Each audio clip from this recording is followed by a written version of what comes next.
Hello and welcome back to TriggerSmart. I did find some interesting things about the financials with Turning Point USA and its apparent three other nonprofits. Now, a lot of this was covered on the DDGotAPodcast. I always get that wrong. DDGotAPodcast channel, where he interviews an auditor. And this is a professional auditor who's been doing it as a career. And he found some very interesting things, some very questionable things. So I'm going to cover some of what he covered and also a few things that I found. But the real question I'm trying to answer is, was there a financial issue? So I asked ChatGPT to do a deep research dive, and I let it run for about a day and a half, really. And this is basically what it came up with. And all of this is public information, and that's all that ChatGPT dug into. So from the IRS filings and multiple summaries, Turning Point World is not just one nonprofit, but a cluster of entities. The core groups within it, you have Turning Point USA, which is the main one everyone knows about, campus focused. 2023 revenue was about $82 million, but the expenses were $91 million. And that also includes the $5 million grants to affiliates. And we know that they get contributions, they get donations. They have some wealthy billionaires, apparently, that throw them some money.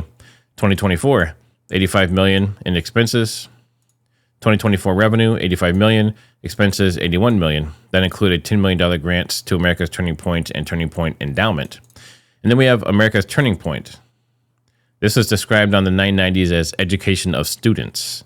Operates from the same office as TPUSA. Okay? Then we have Turning Point Endowment. Exists to hold and grow assets for TPUSA. Held greater than $55 million in reserve by 2022, growing to roughly $60 to $64 million by 2024, while TPUSA keeps fundraising. And then we have Turning Point Action. Political advocacy arm. Can do more overt election-related work, maybe similar to when Charlie was helping out President Trump. Also associated with Turning Point PAC, a federal PAC created in 2022. And then we have program brands under that umbrella, including TPUSA Faith. Religious church-focused program appears to be a project under TPUSA TP Action, not its own IRS entity. Okay, so another thing interesting about this, and someone said that this was added after Charlie passed away, but Rob McCoy was a close ally of Charlie Kirk and is credited with helping launch Turning Point USA Faith. Many are saying that he did not assist in that, the creation of it, I should say, helping launch it possibly. But it was just interesting that this was added after Charlie passed away. What reporters and watchdogs say about this structure? So it's an opaque organizational structure consisting of multiple nonprofits, PACs, and a for-profit Turning Point merchandise company that does not have to disclose finances publicly.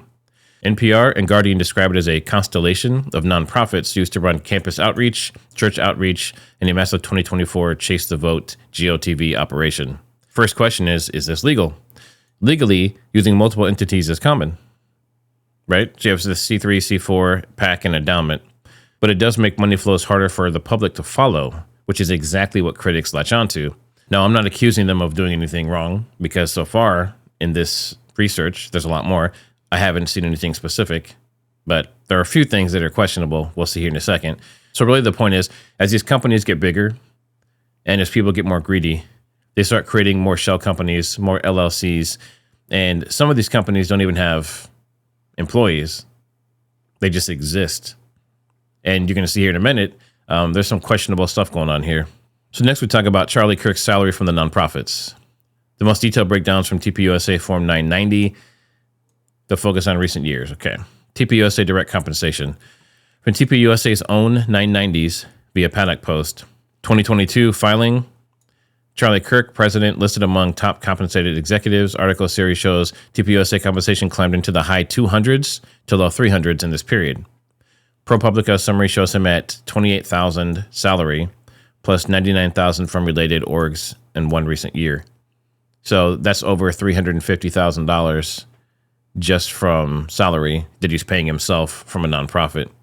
And you'll see if you go dig, a lot of these nonprofits, the CEOs, CFOs, COOs, I mean, some of these people are making over $1 million a year that they're paying themselves from a nonprofit, which obviously seems very excessive.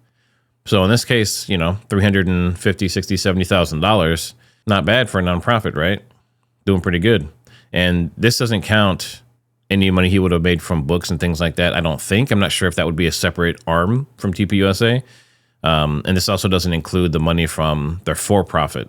This is just strictly TPUSA itself. And now it's interesting because this is only for TPUSA, not the other three nonprofits. You're going to see there's some funniness going on with those too. So just from TPUSA and its related orgs' contribution to that salary line, he's around $390,000 to $393,000 a year in the most recent filings. So now let's look at the DDGotAPodcast auditor when he's talking about what's kind of strange about this.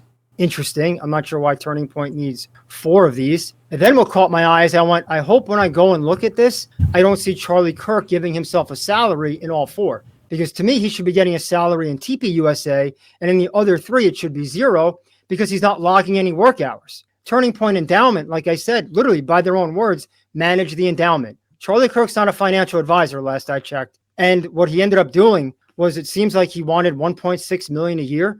So he divided it by 4. And then each of the nonprofits he gets like 400,000 or something. Right. That and then same with Tyler Boyer. He would get maybe 300 on all 4. So what he's saying there is that this 300,000, 390,000, whatever it was per year for Charlie was actually 1.6 million, being 400,000 split between the different nonprofits that he wasn't even logging hours at and that he's not really qualified to work at, like the endowment service. So that's where it gets sketchy. And same with Tyler Boyer. They're saying that he was getting like 1.2 million split among those different companies. So that's where you start getting into like sketchy area. Like, is it illegal? I don't know if it's illegal, but it's definitely questionable. Wow, this seems like a real shady way to make their salaries appear less egregious. Let me give you an example, Didi. If on TPUSA, Charlie Kirk's salary was 1.6 million, that would catch attention. Remember, because they were, quote, audited, an auditor would catch that. But if it's 400,000, that's a little more reasonable. But why would people care if you split that up into 4, but it still shows up? Even if it don't show up as one big lump sum, you're still paying the same amount of taxes, correct? No, they care, I'm saying, optically, because no one's going to look at these other 3 nonprofits. Okay. So you get what I'm saying? If you're going to look at just Turning Point. Okay, so that's what I'm talking about when I say it's kind of sketchy. He said it himself. I don't really need to repeat it. But the way the finances are being handled looks like they're kind of being shady and trying to mask things. They want more money. They're greedy with the money. And a nonprofit, like a lot of previous nonprofits have been, if you go look at Goodwill and those kind of companies, you'll see in a lot of cases, people are like, why is the CEO getting paid $4 million a year for a nonprofit? It's just really sketchy. And then when you start looking into, they have investors, they have people that donate, and they're getting paid these monstrous salaries. Would that make the donors happy? And what else are they doing with this money? I mean, like, check out his house. Look at this. This is the mansion of Charlie Kirk, one of the most influential conservative leaders in America, and he was shot. This $6.5 million Spanish-style estate in Scottsdale, Arizona, spans over 6,800 square feet with 6 bedrooms, a chef's kitchen, a resort-style pool, and even a private guest casita. Once just a symbol of luxury, this home is now forever tied to a name making headlines across the nation. Not too shabby, right? Not too shabby for a nonprofit and being 30 years old. $6.5 million mansion. So if you want a nonprofit, you can live like this. You can live in luxury like a celebrity. And Charlie often talked about how to get rich. And by the way, so you have a problem with the world's richest people. They don't know where to put their money. So there's only so many penthouses in London and Paris that they could buy. There's only so many ranches in Wyoming that they could buy. And so we had this problem. So you create all this money, the money goes upwards to wealth inequality point. To your earlier point, the question is then, well, what do rich people do with money? There's only so many equities they can buy. There's only so many shares in NVIDIA and Apple and Microsoft that they could justify. Well, money needs to find a home, and it's found a home in Bitcoin. Okay, so now he's saying that rich people have nowhere to put their money. They just keep spending it and they keep putting it places. So now let's look at this. Charlie Kirk death, what we know about Turning Point founder's family and the fortune he left behind. So digging into this, talks about he has his family, obviously. So he has a 6-bedroom, Scottsdale, Arizona, $6.5 million mansion, which I believe has been evaluated as low as $4 or $5 million. It says here, months before he was shot and killed, he accepted an offer of $5.25 million against his home. The new portal also cited that a realtor report suggested the property changed hands in June of 2023 for $4.75 million. As per the Times of India report, Kirk also owned a $855,000 condo in Florida, which is also now being handed over to his family. So if this is correct, at livemint.com, he has a between $4 and $6 million mansion, and then he also has a basically $1 million condo in Florida. Not too shabby for a nonprofit. According to Celebrity Net Worth data, Charlie Kirk, entrepreneur, author, and producer, was worth nearly $12 million at the time of his death. Now, that for a nonprofit 30-year-old who goes around and talks at campuses, that's extremely impressive, right? And considering that he had all those donors, were they donating part of his salary to him? Or were they donating the money to be used by TPUSA? Now, a lot of people will say that he had other income streams, and I would agree. He had a radio program called The Charlie Kirk Show, and he would have made money off of ad revenue and sponsorships and things like that. And then he also published a few books. And then they go on to talk about Erica, businesswoman and podcaster, crowned Miss Arizona. She owns Proclaim Streetwear, and she founded the company in December of 2018. Erica also worked as a real estate agent for Concora Group, and she also holds a doctorate of education degree. So between the two of them, business savvy, educated, we know that Charlie Kirk did not go on to college, but that doesn't mean that he can't be rich and smart with money. But I find it very interesting that the amount of money they have seems disproportionate to what a nonprofit was doing. And then we have another tidbit from this DDGotAPodcast. And make sure you go check them out. Make sure you go subscribe and watch the full video. It's actually pretty fascinating. But here they talk about the life insurance and the questionable dealings around that. I think next we should cover the section right below this. I found this, it's hard to surprise me because I've been doing this so long and this really took me back. Let's try and like kind of clearly explain what's going on here. Okay. Let me make sure I got the year right. In 2023, I found somewhere near the bottom that Charlie Kirk or Erica Kirk rather, I'm not sure which one, but created an LLC called DDGLF. Interestingly, if you know, one of the kids' names is Gigi. So I'm speculating.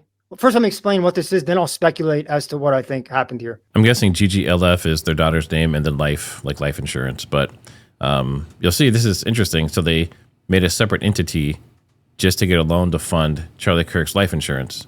And if you know anything about life insurance, you can get, multi-million-dollar policies for a few thousand a year. This was $350,000. How big is that policy?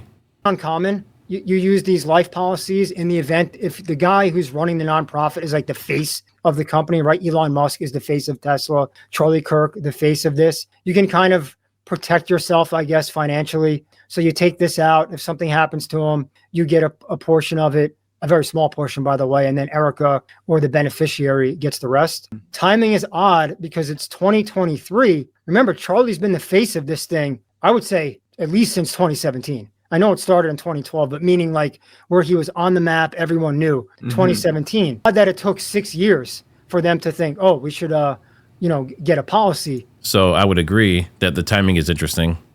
So if he'd been doing this thing for, 6 years, how come he never had this huge policy on it the whole time? And they were growing quickly. And he had advisors around him and everything else. So the fact that this was just done in 2023, like he said, is a little sketchy. But so they did anyway, and it's a massive premium, $350,000 a year. It could be upwards of 10, 20 million. Erica's, again, I'm assuming Erica, the beneficiary, is going to get because of how high the premium is, right? Okay, so he said it depends on net worth, and we just heard from what I was saying previously that his net worth at his time of death was estimated around 12 million. And from what this guy's saying, this could be $10 to $20 million policy. So is that kind of in the range? Maybe, right? So maybe it's not as crazy as it sounds, but very interesting, the timing and the fact that this gets paid out to Erica if something happens to him. So there was a loan taken out against TPUSA or this LLC they formed for $350,000. And you'll see this was per year. So they did it every year. And this was to get a multi-tens of millions of dollar policy for Erica and the family. And some of it goes to the company apparently. And it's just interesting that this is in place and that it was just done recently. And then another thing I wanted to cover here really quick, because we know that Rob McCoy and some of the other employees at TPUSA are kind of under unofficial investigation by certain people like Candace and Baron Coleman here. And if you haven't checked out Baron, go check out his channel. He covers a lot of topics. He was the one that kind of originally got into the search trends that was happening on Google. But it's interesting because he was doing a live podcast here. And during the podcast, the very video that he's talking about and criticizing from Rob McCoy's church gets taken down during the stream. And you saw. Have they pulled the video? No. are kidding me. Do you see what I see? Ladies and gentlemen, while we're on air, they have marked the video private. So this is interesting. So do they have people watching his video and then marking theirs as private so that he can't use it in his analysis? Or has there been so much pressure on them, maybe they're getting nervous and now they're starting to take evidence down or things that could be used in an incriminating way down? I think there's a lot of funny business going on, and it could be, young guy grows up quick, grows a company grows quick, brings on a lot of people. They kind of take advantage of him, convince him to do certain things. Money goes weird places, getting paid a salary from 4 different nonprofits, 3 of which he didn't technically work for or at or log any hours into. And then you have this life insurance policy for tens of millions of dollars. Now, I'm not saying definitively that anything is going on. There's no wrongdoing. But from what we see, there are some allegations. There's some very strange things going on. And there's some questions that should probably be answered. And then we have this Jim here. We have Charlie Kirk talking about how you should live to get rich. And now remember, he has a $6.5 million mansion. He has a $855,000 condo, living in luxury, flying around first class to all these different locations on campuses and things. So let's see what he has to say about it. If you want like the secret to get rich, it's actually like not super hard. It's like live below your means, save your money, invest in good companies, and then find good ideas and read a lot. If you just read a lot and you understand, like all of a sudden you'll see trends and you'll be well informed. So live below your means. And that's something that he lived by for sure. So what are your thoughts? Do you think that there's anything fishy going on financially? It is not uncommon to have multiple companies.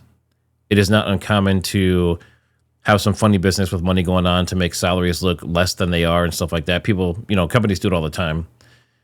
But when it gets to a certain point where it's millions of dollars, where they get paid or have donations and things coming in for, 81 million in a year, and there's only 4 million left at the end of the year. So I just want to kind of finish up here with what ChatGPT pulled from the public records. There's a separate data source saying that Turning Point Action also paid him $98,000 in compensation during 2022. And as you remember from that video from DDGotAPodcast, the guy was saying that was as high as $400,000 per nonprofit. So for 2022, it was in the 300Ks, but that's TPUSA, TP Action, and related orgs.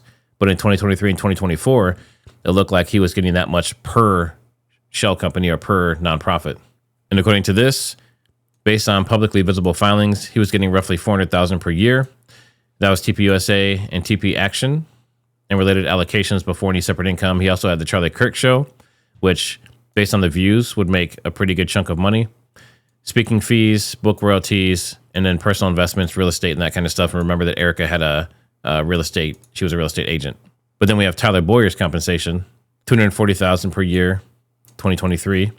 A portion of the compensation was from a related organization. What's that related organization? And then you have ProPublica saying it's $233,000. The auditor said it was around $300,000. So from each, so we'll say $400,000 from each for Charlie Kirk and $300,000 from each for Tyler Boyer. Tyler also got paid separately from Turning Point Action, another $70,000. That was in 2022. So stacked together, he's in the high 300s. And this says, again, not inherently illegal, but it's the type of thing watchdogs highlight as self-enrichment risk and tightly controlled nonprofit networks. Even ChatGPT is kind of flagging this as, hey, this is something to watch. This doesn't look like, even though it's not illegal, it looks like it's a self-enrichment risk, which means they're trying to get loaded. They're trying to get filthy rich through this nonprofit. The pattern, huge spending on travel, conventions, and staff versus comparatively modest grant making. Critics argue this looks more like a high-end events and media machine than a traditional charitable education org. First-class charter travel for leadership and companions. TPUSA 990 summaries explicitly note that TPUSA pays for first-class or charter travel for CEO, COO, and other employees, plus travel companions when necessary for the mission. Well, it sounds like it was necessary every time. Again, not illegal, but this kind of perk often shows up in stories about lavish nonprofit lifestyles. Then we have large repeated payments to a small cluster of vendors. The same filings show millions going to a handful of contractors. Resource 1, printing and publications, $2.9 million in 2023, $6 million in 2024, so that doubled for printing and publications, $1.3 million, which was posted under unclear discrepancy. Mosaic Event Productions, $3.9 million to $4 million. Active Engagement, $2.7 to $3 million. American Solutions for Business, $1.9 to $2 million, another printing company. Fox News Channel, ads and promotion, $1.4 million in 2023. And of course, you have to market, right? So that makes sense. Public reporting also notes that millions of dollars were paid out to a cluster of companies linked to a handful of group leaders and their allies based on tax documents. Without clear independent board oversight, that kind of vendor pattern raises self-dealing questions, even if nothing has been legally proven. Endowment hoarding versus program spending. AP and later coverage point out that Turning Point's endowment built up tens of millions in reserves, more than $55 million in 2022, growing to $60.9 million by 2024, even as TPUSA continually pushes donors to give to save America right now. That leads to the criticism, are donors being told enough about how much of their money is being banked versus spent on campus activism? Then we have this FEC matter involving Turning Point action. The final legal outcome is technical and not criminal conviction, but the fact that TP action draws FEC scrutiny for election conduct adds to the perception of a line-pushing political operation.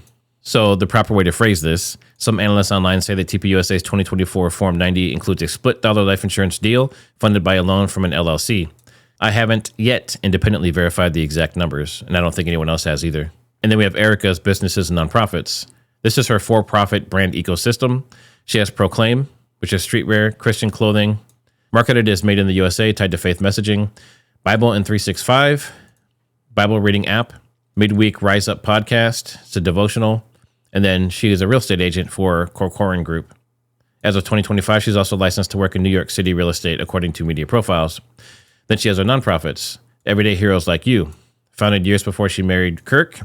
IRS records confirm it's recognized as a public charity, but this is saying that its annual revenues are relatively small, typically less than $50,000. So articles estimate her personal net worth around a couple million, and then that rises when you add Charlie's, which was estimated around 12 million.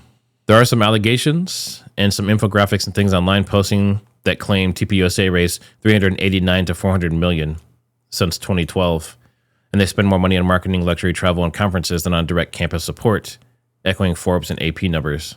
Then there's some reports and allegations that thread TPUSA through America Turning Point, TP Endowment, TP Action, and Turning Point PAC, and they argue that this allows donors to move money between tax-deductible, dark money, and PAC channels while keeping the brand unified. Public IRS filings show that Charlie Kirk and his top lieutenants drew hundreds of thousands of dollars a year in salary from a web of Turning Point nonprofits, while the flagship charity spends tens of millions annually on travel, conventions, and contracted vendors. Watchdog groups and investigative reporters say the structure is unusually complex and opaque for a campus education nonprofit. But so far, there's no court ruling that these arrangements are illegal. They're just raising a lot of eyebrows. So what are your thoughts? I found all of this very, very interesting. Again, there's no specific allegations of wrongdoing. It just raises a lot of eyebrows. And this type of pattern has been seen in other companies. Right now, I can't say that there's anything nefarious going on, but they're definitely using a lot of tactics to use a lot of money, spend a lot of money, and pay themselves a lot of money. I don't know. Let me know your thoughts in the comments. And as always, like, subscribe, and share this around. And I'll see you on the next one.